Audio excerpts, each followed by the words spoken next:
டாஸ்மாக் கடை மூடப்பட்டது. வரி வருவாய் கிடையாது, எக்ஸைஸ் வரி கிடையாது, ஜிஎஸ்டி கிடையாது, பத்திரப்பதிவு கிடையாது, வரி வருவாய் கிடையாது, ரோட் டாக்ஸ் கிடையாது. இப்படி எதுலையுமே வருவாய் இல்லாமல் பெட்ரோல் டீசல் விற்பனை வரி கிடையாது, வரி வருவாய் கிடையாது. ஆக அரசாங்கத்துக்கு வருகின்ற வரி வருவாய் எதுவுமே இல்லாமல் ஆட்சி செய்த ஒரே அரசாங்கம் அதிமுக அரசாங்கம்.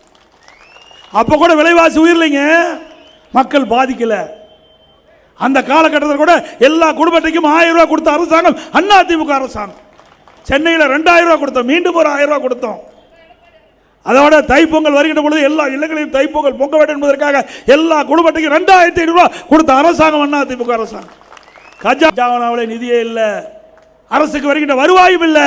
கொரோனா காலத்தில் 40,000 கோடி செலவு செஞ்சோம்.